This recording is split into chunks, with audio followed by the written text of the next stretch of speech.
I've trained every Mr. Olympia since 2009. The question is not if my program is good enough for you.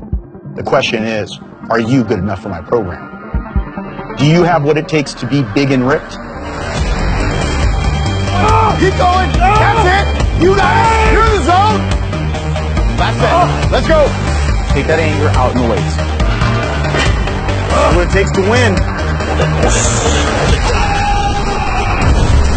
FST7, big and ripped. The FST7 Big and Ripped program is an 8-week program with 4 weeks of mass gaining along with 4 weeks of cutting. The goal of this phase is to get you bigger, harder, as well as stronger by utilizing FST7 in various intensity techniques. Phase 1, the key is going to be keeping it between 3 to 4 sets because we don't want to go too high in volume. And we also want to keep the volume of reps down, so we want to keep the weight up. So we're going to be using compound movements to do that, as well as use the 5 to 8 rep range. The purpose of using FST7 for the 5 to 8 rep range is so that we can use heavier weights during our volume set.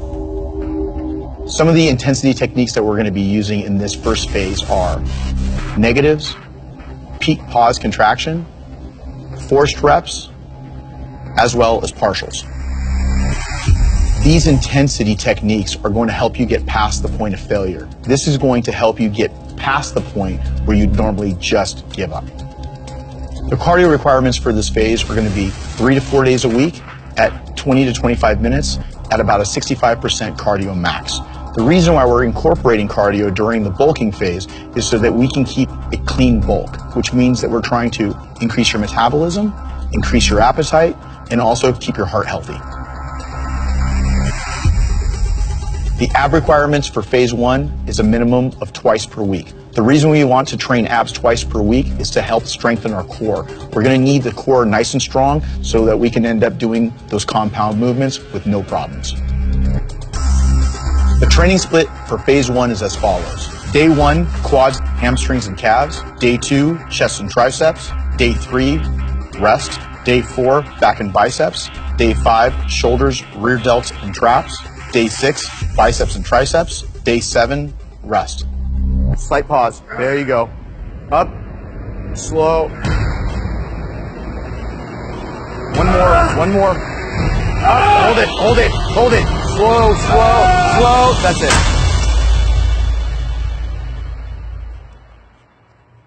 Oh, man.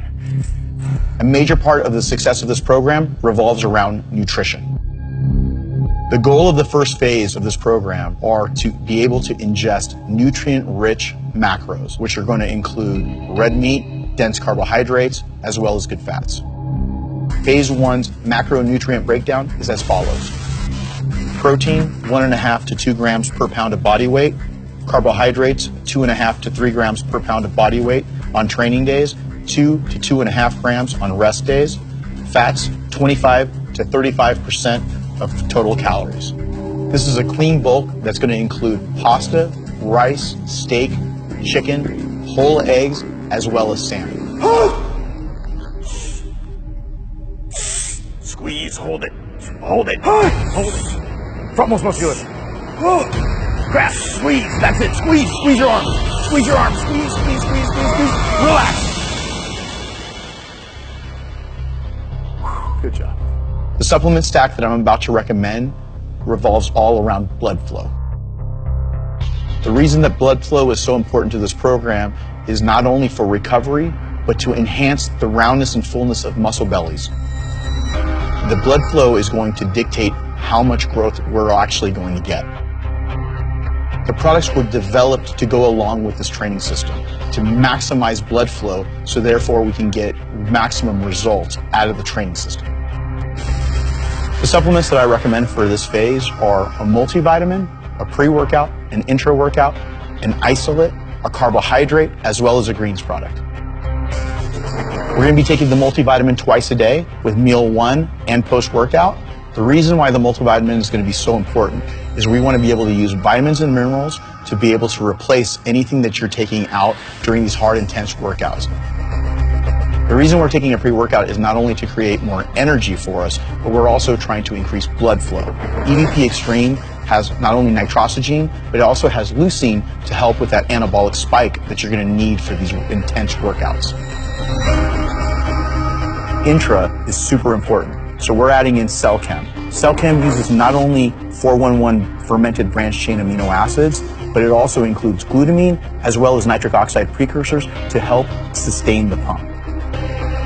For immediately following the workout, we're going to introduce whey isolate. The whey isolate that I recommend is Isoject. Isoject not only is a high quality whey isolate, but it also includes Igniter. Igniter helps with the absorption of all the BCAAs and glutamine that's naturally occurring in whey. The carbohydrates at this phase will be taken pre, intra, and post. I recommend a greens product for this phase because many times we're not able to get all our fruits and vegetables in. It also adds another form of probiotic that also help you with your digestion during this phase. Give me four. 1, 2, 3, 4 partial, 4 partial, 4, 3, 2, 1 more. Oh, fucker, dude. Good job. Good job. If you half-ass this program, you're going to get half-ass results. Don't give yourself an excuse. Follow the program to a T, and you'll end up seeing amazing results.